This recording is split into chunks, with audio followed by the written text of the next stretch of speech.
Hey everyone, it's Angel over at AJ's Exchange, and today I'm not talking to you about boots.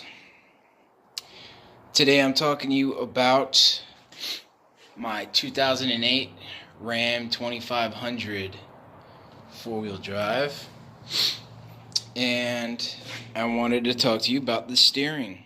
Okay, as many people know, there's the Y style linkage, which is what we have here. And so on my 2008, I have a 3.5 inch leveling kit, which is just a coil booster and the extended shock. And however, so that kind of exaggerated the worn out tie rods and basically all the steering linkage for the solid front axle. Okay, so after I put it on, I set up the alignment. I adjusted the alignment so it was good, but I still had the worn out rod ends. Okay, so this is the one that goes right to the pitman arm. This one's actually pretty solid. Okay, it's actually kind of hard to move. This is the driver's side front wheel. This one actually, it's really not that worn out, but the passenger, which everyone is familiar, everyone that has a heavy duty Ram with the solid front axle, tell me that your front passenger tire is not wearing out faster than the rest. Okay? Look at that. Jingle bells. Bruh.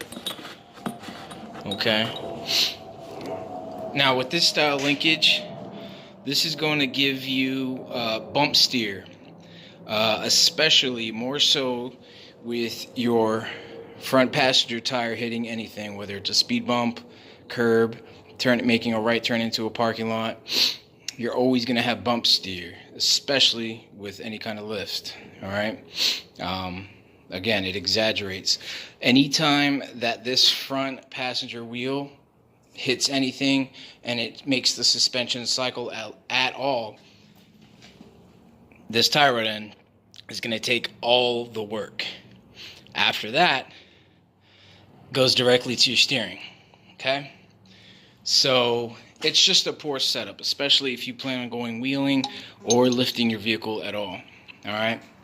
So me being resourceful, I tried to upgrade the steering without breaking the bank. Okay, and I have quite a bit of experience lifting vehicles, solid axle vehicles, building rock crawlers, daily driving rock crawlers, 50 miles daily. So I know what it takes to set up a suspension properly. And so I knew as soon as I got this truck, I was going to have to eventually address that situation. So probably, 3-4 months in, having this 3.5-inch boost set up in the front, I noticed steering was getting a lot more sloppy. Again, I was checking everything. I greased all the ends, but I knew that this one was probably the worst, especially looking at the tires. I had a brand new set of 35-inch tires, and noticing that my front passenger wheel tire tread was wearing down quicker. So I knew I eventually had to address that. So I went over to, of course, YouTube first. First stop was YouTube.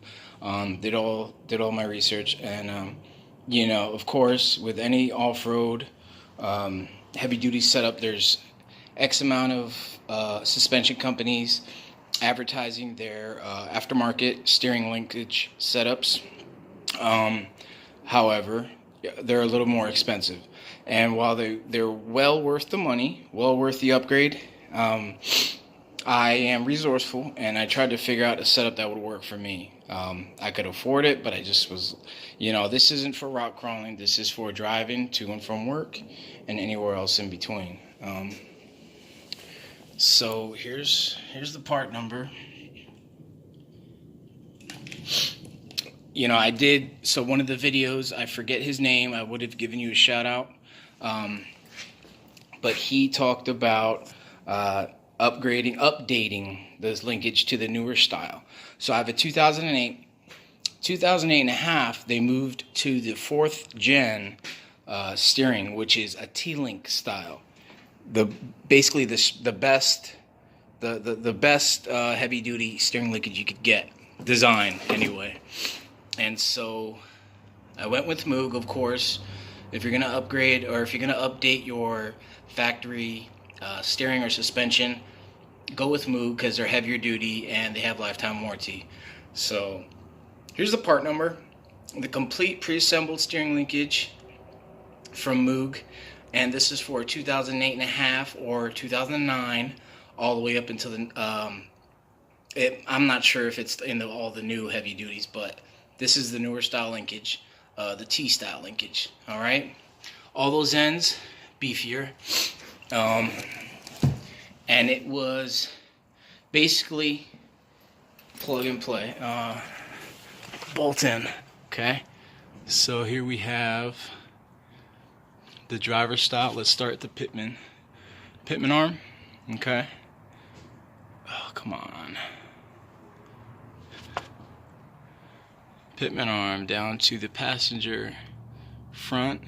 I mean, it's substantially beefier than the factory setup. Okay. And then you have your tie rod here down to the driver's side. Okay, again, beefy. It's all greasable Zerk fittings. And this is about 1.5 inches outside diameter tie rod end. Again, greasable. And okay, so the reason that this is one of the reasons why this is going to be it's going to give you better tire wear is because when you're hitting a bump on this passenger side tire, that pressure is going to be divided in half from this tire down to that tire because it's directly connected. Then you will then it will be directed to the steering before it gets divided between the two front tires. Again, I apologize for my terminology. I am not a Dodge Mopar tech at all, but I know what I mean. Again, so I set it up, complete bolt in. It took me about 45 minutes to completely, get everything dressed up, bolted in, cotter pins in, greased up, and maybe 1.5 hours setting up alignment. But I set this up first, and I drove a whole week without the steering stabilizer. If you've ever driven a solid front axle vehicle, you know that as long as the alignment is right and your camber and your pinion angles are correct, you don't need a steering stabilizer. Okay, now having 35-inch tires, you are going to have to keep one hand on the steering wheel at all times, only because the 35s like to take you wherever they want, especially the grooves in the highway out here in Arizona. So I waited a week just to see, and the difference was night and day. No bump steer, no wandering, unless I caught a groove, a serious groove with the 35s, but complete night and day, no bump steer, and that was all I needed to convince me that this was the proper setup I needed. Okay, so then that was about 2 weeks ago. Then this weekend, yesterday, I went ahead and grabbed just a standard. I think this is a Monroe factory style steering stabilizer. It was like $40, no big deal. Again, I've driven Jeeps on 37s, YJs, a 93 YJ I had, turned it into a 3/4 ton monster. I love that thing, but that's a different story. So this here is doing the trick. Again, not needed, but now I can steer with one finger on this guy. Not sure what that number is there from Moog. I'm not sure if that's just the part number for this tie rod, but I just want to give you guys a heads up. Don't waste your time with a brand new Y style linkage. If you have a 2003 to 2008, don't waste your time. Even if it's Moog, it's heavier duty. It's greasable Zerk fittings on the ends. But eventually, once those tie rod ends wear out, especially on this passenger side, which is always going to go out first, this guy right here, it's always going to go out first. Once that goes out, your tire's going to wear down quicker.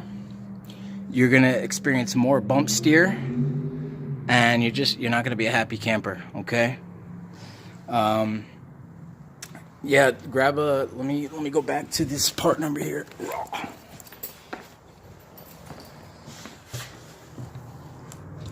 That came on the box, the label on the box, and that one. Pause it, take a screenshot, whatever you got to do.